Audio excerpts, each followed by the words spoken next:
আজিৰ আমাৰ এই নিৰ্বাচনী সভাত আমাৰ মাজত উপস্থিত গুৱাহাটী জিলা ভাৰতীয় জনতা পাৰ্টিৰ সভাপতি তপন দাস ডাঙৰীয়া, বিমানকোট মণ্ডল ভাৰতীয় জনতা পাৰ্টিৰ সভাপতি তীৰ্থ মেধি ডাঙৰীয়া, গুৱাহাটী লোকসভা সমষ্টিৰ প্ৰাক্তন সাংসদ কুইন ওজা ডাঙৰীয়ানী, গড়ল তালুকৰ সভাপতি দয়াল দাস ডাঙৰীয়া, জিলা পৰিষদৰ সদস্য কুশল দাস ডাঙৰীয়া, তপন জাখাৰীয়া ডাঙৰীয়া, অনুপ মেধি ডাঙৰীয়া, মিগেন শৰণীয়া ডাঙৰীয়া, অশোক ভৰালী ডাঙৰীয়া, উপস্থিত গড়লবাসী ৰাইজ, আই মাতৃসকল আৰু যুৱক যুৱতী বন্ধু বান্ধৱীসকল, আপোনালোক সকলোৱে জানে যে অহা 7 তাৰিখে আমাৰ পঞ্চায়ত ইলেকশ্যন অনুষ্ঠিত হ'ব। পঞ্চায়ত ইলেকশ্যনত আমাৰ 3টা ভোট থাকে, সদস্যৰ ভোট, আঞ্চলিক সদস্যৰ ভোট আৰু জিলা পৰিষদৰ ভোট। আগতে ভোট 4টা আছিলে, সদস্যৰো ভোট আছিলে, সভাপতিৰো ভোট আছিলে, আঞ্চলিক সদস্যৰ ভোট আছিলে আৰু জিলা সদস্যৰ ভোট আছিলে। কিন্তু এইবাৰ আমি নতুনকৈ 2টা নিয়ম কৰিছিলোঁ যে গাঁও সভাৰ সদস্যৰ পদত কংগ্ৰেছ, বিজেপি, এজিপি এইটো নাথাকে আৰু সকলোৱে ইয়াত প্ৰতিদ্বন্দ্বিতা কৰিব পাৰিব। সভাপতি কোনে পাতিব? যিসকল মেম্বাৰ জিকি আহিব তেওঁলোকে মিটিং কৰি একোজন সভাপতি নিৰ্বাচিত কৰিব। তাৰ পিছত আঞ্চলিক সদস্য পদত আমি ভোট দিম আৰু জিলা পৰিষদ সদস্য পদত জিলা পৰিষদ সদস্য পদত আমি ভোট দিম। কিন্তু গড়লত আমাৰ 3খন বেলট পেপাৰ নাথাকে, আমাৰ ইয়াত 2খন বেলট পেপাৰ থাকিব। কাৰণ আঞ্চলিক সদস্য পদত ইতিমধ্যে অসম গণ পৰিষদ দলৰ প্ৰতীকত তপন জাখাৰীয়া বিনা প্ৰতিদ্বন্দ্বিতাৰে নিৰ্বাচিত হৈছে। আৰু এতিয়া কি হ'ব? এখন থাকিব মেম্বাৰৰ বেলট পেপাৰ, এখন থাকিব জিলা পৰিষদৰ বেলট পেপাৰ। জিলা পৰিষদৰ বেলট পেপাৰত হাত থাকিব আৰু পদুম থাকিব, আৰু মেম্বাৰৰ বেলট পেপাৰত কৰবাত টৰ্চ লাইট থাকিব, সূৰ্য থাকিব, বিভিন্ন চিন থাকিব। মই আপোনালোকক 2টা অনুৰোধ কৰিম। মেম্বাৰত যদিও বিজেপিৰ প্ৰাৰ্থী হিচাপে নাথাকে তথাপিতো ভোটদান কিন্তু বিজেপিৰ ভিতৰতে কৰিব, কংগ্ৰেছক ভোট নিদিব। হ'বনে? গতিকে যি জিকিব বিজেপিৰ ভিতৰতে জিকা হাৰা হওক, কিন্তু কংগ্ৰেছখিনিক আমি ভোট নিদিওঁ। হ'ব? লুঙি পাৰ্টিক আমি ভোট নিদিওঁ। হ'ব?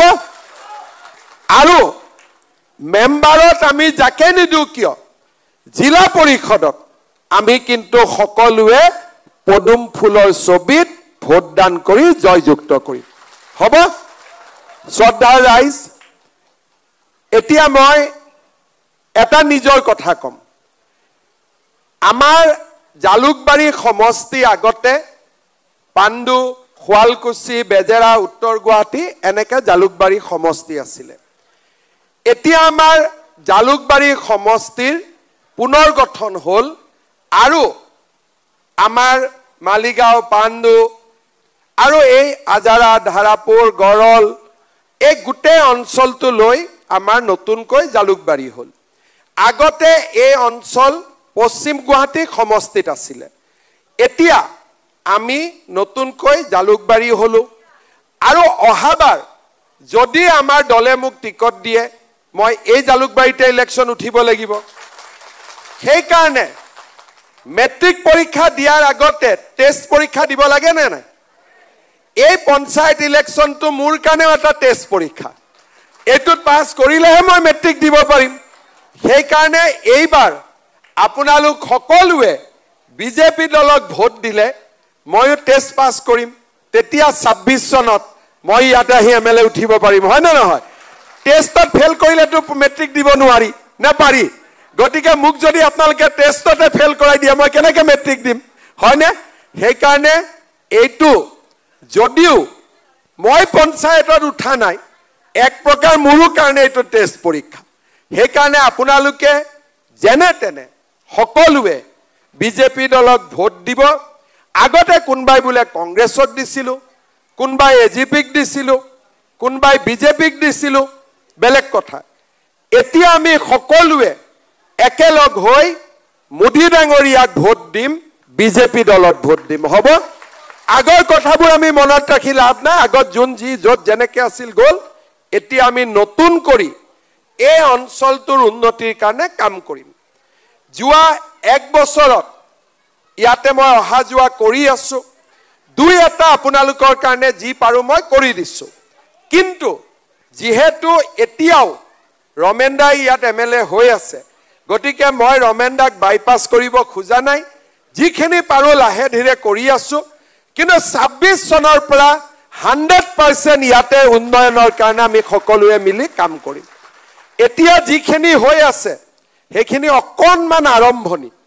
এইটো মাত্ৰ ৰাতিপুৱাৰ পোহৰ, এতিয়ালৈকে পুৰা ভৰপূৰ দিন হোৱা নাই।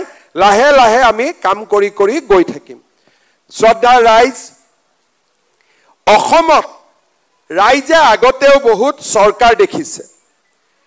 2016 চনত প্ৰথম অসমত বিজেপিৰ চৰকাৰ প্ৰতিষ্ঠা হয়। বিজেপিৰ চৰকাৰ প্ৰতিষ্ঠা হোৱাৰ লগে লগে 2-3 বছৰৰ ভিতৰতে কোভিড আহিলে। কোভিডৰ সময়ত ভেকচিন, কোভিডৰ সময়ত অক্সিজেন, ICU, আমি সকলোৱে নিজক কেনেকৈ পৰিয়ালটোক বচাব পাৰোঁ তাৰ আমি চিন্তাত থাকিলোঁ। 2টা বছৰ তেনেকৈ পাৰ হ'ল। 21ৰ ইলেকশ্যন হ'ল। মোক আপোনালোকে অসমৰ ৰাইজে মুখ্যমন্ত্ৰী পাতিলে। এতিয়া আপোনালোকে এটা কথা মনত আকৌ এবাৰ চিন্তা কৰক। আমাৰ অসমত আগতে 2টা মাহ পাৰ নহয়, 1টা মাহ পাৰ নহয় য'ত নেকি এটা বোমা বিস্ফোৰণ নহয়। ক'ৰবাত নহয় ক'ৰবাত গুলীকাণ্ড হ'বই। যোৱা 4 বছৰত আমাৰ ৰাজ্যত ক'তো বোমা বিস্ফোৰণ নাই, ক'তো গুলীকাণ্ড নাই। অসমীয়া বঙালীৰ কাজিয়া নাই, অসমীয়া মাৰোৱাৰী, অসমীয়া বিহাৰী, অসমীয়া বড়ো, অসমীয়া মিচিং কাজিয়া পেচাল নাই। আৰু আগতে বোলে আজি নামনি অসম বন্ধ, মধ্য অসম বন্ধ, উজনি অসম বন্ধ, নলবাৰী বন্ধ, কামৰূপ বন্ধ, গুৱাহাটী বন্ধ। যোৱা 4 বছৰত আমাৰ অসমত আন্দোলনো নাই। এতিয়া যদি 50 গৰাকী মহিলা ক'ৰবাত একেলগ হৈছে, আগতে ভাবিছিলোঁ কিবা আন্দোলন আছে নেকি, এতিয়া আমি গম পাওঁ গোটৰ মিটিং আছে, আন্দোলন নাই। গোটৰ মিটিঙৰ কাৰণেহে মহিলাবিলাক গোট খাইছে। অসমত 4 বছৰত সম্পূৰ্ণভাৱে অসমৰ পৰিৱেশৰ পৰিৱৰ্তন হ'ল। যিখন অসম আমি আগতে দেখিছিলোঁ সেই অসমখন যোৱা 4 বছৰত নাই। আন্দোলন কৰা সংস্থাবিলাক নোহোৱা হ'ল। চাৰিওফালে এটা শান্তিৰ পৰিৱেশ। 1979 চনৰ পিছত প্ৰথমবাৰ অসমৰ মানুহে সুদীৰ্ঘ 40 বছৰৰ পিছত অসমৰ মানুহে আজি শান্তি দেখা পাইছে। শান্তি অহাৰ কাৰণে অসমত উন্নতি আহিছে। আগতে য'ত 7খন প্লেন নামিছিলে এতিয়া 100খন প্লেন নামে। আজি অসমৰ পৰিৱেশ দ্ৰুত গতিত পৰিৱৰ্তন হ'ল। জিলাই জিলাই মেডিকেল কলেজ, ব্ৰহ্মপুত্ৰৰ ওপৰত দলং, অলপ আগুৱাই গ'লে আজি পলাশবাৰীৰ পৰা শুৱালকুছিলৈ কিমান বিশাল দলং বনি আছে আপোনালোকে নিজে কল্পনা কৰিব পাৰে। সব 4 বছৰৰ ভিতৰত জাগাই জাগাই মেডিকেল কলেজ, ইঞ্জিনিয়াৰিং কলেজ, নতুন ইউনিভাৰ্চিটি।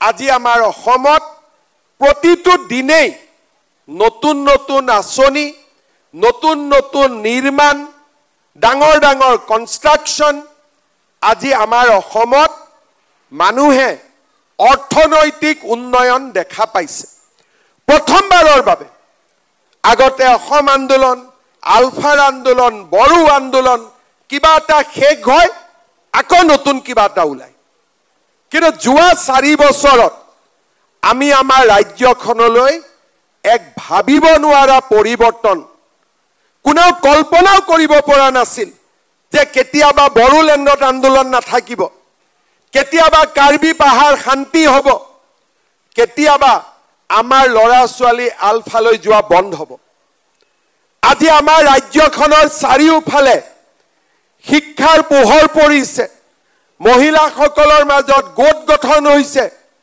আৰু মন্দিৰ নামঘৰ সকলোবিলাকে আজি থন ধৰি উঠিছে চৰকাৰে সকলো দিশত সহায় কৰিছে আমাৰ অসমৰ বিহুক বিশ্বৰ দৰবাৰত লৈ গৈছে লাচিত বৰফুকনক বিশ্বই চিনিছে চৰাইদেউ মৈদাম বিশ্ব ঐতিহ্য ক্ষেত্ৰ হৈছে অসমীয়া ভাষাই ধ্ৰুপদী ভাষাৰ মৰ্যাদা পাইছে আজি চাৰিওফালে অসমৰ সুনাম 4টা বছৰৰ ভিতৰত 40 বছৰে যি সম্ভৱ হোৱা নাছিল 4টা বছৰৰ ভিতৰত আমি অসমৰ আকাশৰ পৰা অন্ধকাৰৰ কলিয়া ডাৱৰ অতৰাই সূৰুজৰ নতুন পোহৰ লৈ আহিবলৈ সক্ষম হলো আজি অসমৰ ইতিহাসত লিখিব যে 79 চনৰ পিছত প্ৰথমবাৰ যোৱা 4টা বছৰ অসমত বন্ধ আন্দোলন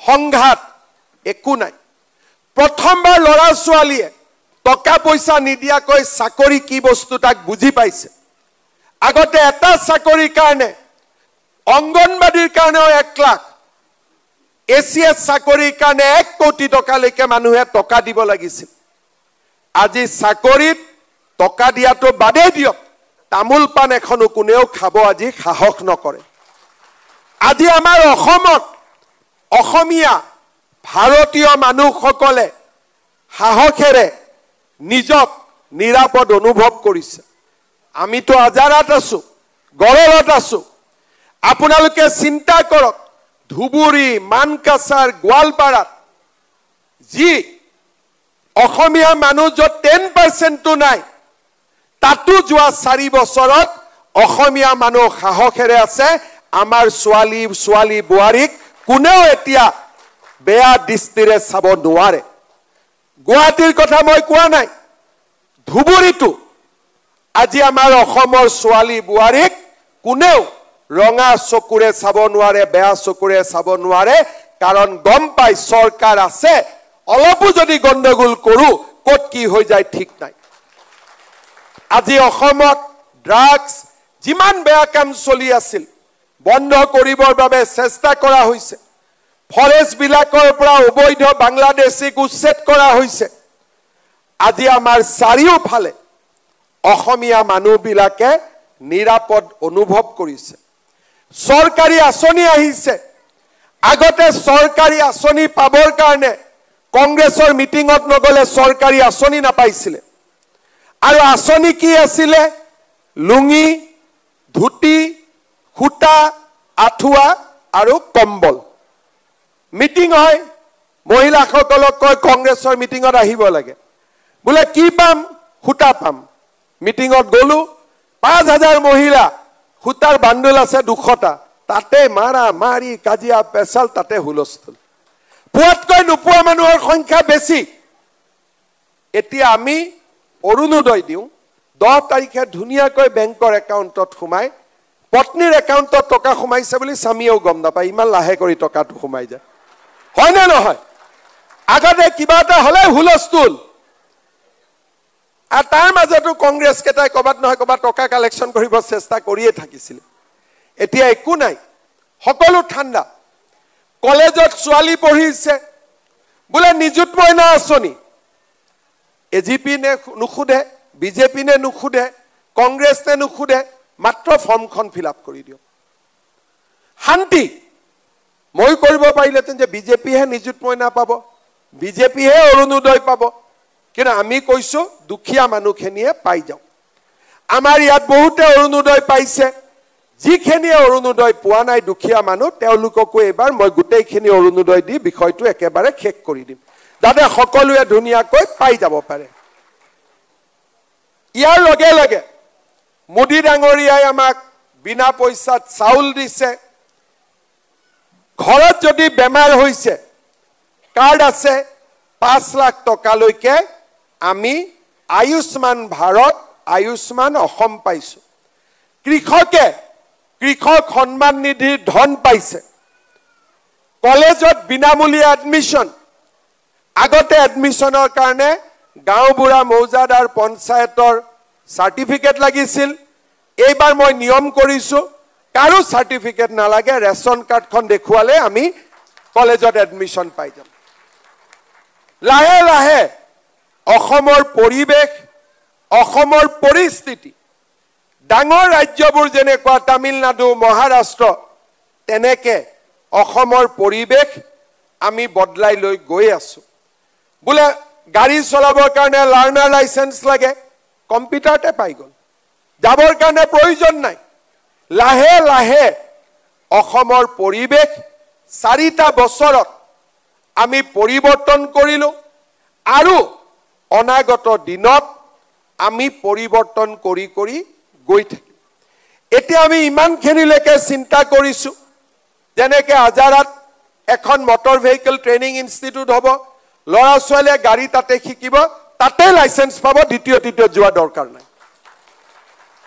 গোটেই অসমৰ পৰিবেশ আমি লাহে লাহে পৰিৱৰ্তনৰ ফালে আমি লৈ গৈ আছো 1 অক্টোবৰৰ পৰা বিনামূলীয়া চাউল পাইছিলো 1 অক্টোবৰৰ পৰা আমাৰ ৰেশন কাৰ্ডত আমি চেনি 30 টকা কম দামত পাম দালি 30 টকা কম দামত পাম আৰু নিমখো আমি 10 টকা কম দামত পাম এতিয়া ৰেশন কাৰ্ডখনৰ মূল্য বাঢ়ি গৈ থাকিব এতিয়া ৰাইজে আৰু কত টকা খৰচ কৰিব লাগে এটা হল ইলেক্ট্ৰিচিটি আৰু এটা হল গেছত হয় না নহয় সিলিন্ডাৰৰ দাম কিমান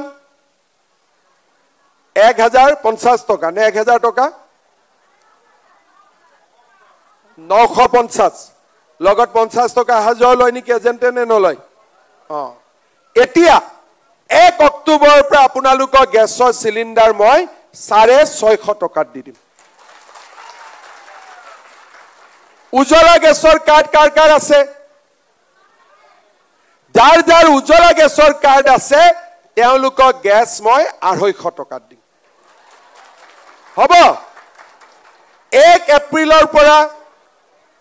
এপ্ৰিলৰ পৰা ইলেক্ট্ৰিচিটিৰ দাম 1 টকা কমিছে এইবাৰ বিল আহিলে আপোনালোকে গম পাব 1 অক্টোবৰৰ পৰা ইলেক্ট্ৰিচিটিৰ দাম মই আৰু 1 টকা কমাই দিম তাৰ মানে মোৰ লক্ষ্য হল সাধাৰণ মানুহ এজন দুখীয়া মানুহ আপোনালোকে চিন্তা কৰক এজন দুখীয়া মানুহ অৰুণোদয় পালে 1250 এজন দুখীয়া মানুহ চাউল পালে বিনামূলীয়া লৰা ছোৱালীৰ এডমিশন হল বিনামূলীয়া ঘৰত বেমাৰ হল কাৰ্ড দেখালো চিকিৎসা কৰিব পালো চাউলৰ লগত দালি নিমখ চেনি কম দামত পালো গেছৰ দামো কম দামত পালো ইলেক্ট্ৰিচিটিৰ দামো কমিলে মই হিসাব কৰি চাইছো এটা পৰিয়ালে 2000ৰ পৰা 2200 টকা এটা পৰিয়ালৰ খৰচ কমি যাব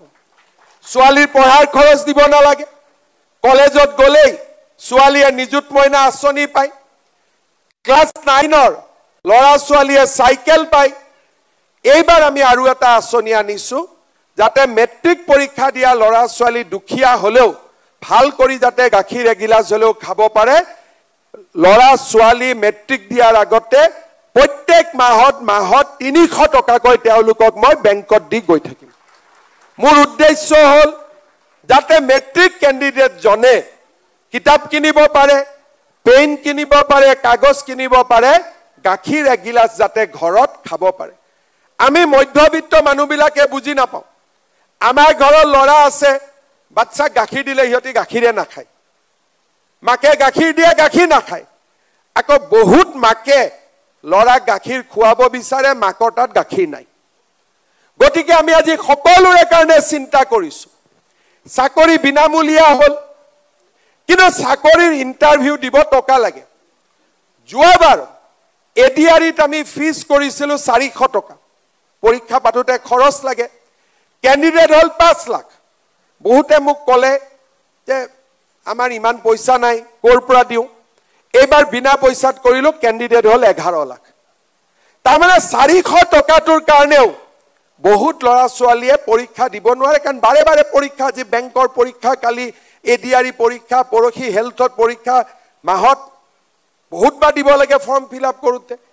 এতিয়া আমি নিয়ম কৰিছোঁ যে গ্ৰেজুৱেট পাছ কৰা এটা ল'ৰা ছোৱালীয়ে 1 বছৰৰ কাৰণে যিমান পৰীক্ষাত ইণ্টাৰভিউ আদি দিব লাগে, সুবিধা কৰি মই মাহত তেওঁলোকক 2,500 টকা কৰি বেংকৰ একাউণ্টত দি গৈ থাকিম।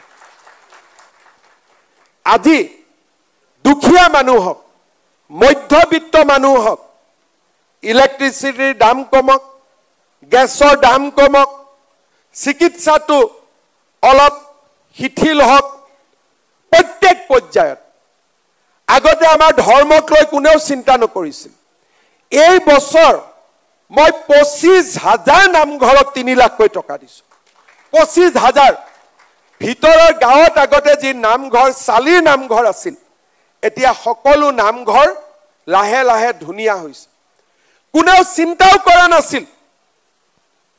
মহাপুৰুষ শ্ৰীমন্ত শংকৰদেৱ, মাধৱদেৱ, আজি শংকৰদেৱৰ জন্মস্থান বৰদোৱা, দামোদৰ দেৱৰ কৰ্মভূমি পাটবাউসী, মাধৱদেৱৰ জন্মভূমি আমাৰ নাৰায়ণপুৰ, অসমৰ কলা, কৃষ্টি, ঐতিহ্য সকলো স্থানতে আজি আমি সহায় কৰিছোঁ, যাতে আমাৰ জাতিটোৱে নিজৰ মেৰুদণ্ডৰ ওপৰত থিয় হৈ বিশ্ব বিজয় কৰাৰ কল্পনা কৰিব পাৰে। কোনেও আগত চিন্তা কৰা নাছিল। ডাঙৰ ডাঙৰ ৰাস্তা, flyover, medical college, engineering college, আজি 4টা বছৰৰ ভিতৰত আমাৰ অসমৰ জনজীৱনলৈ নতুন পৰিৱৰ্তন আহিল।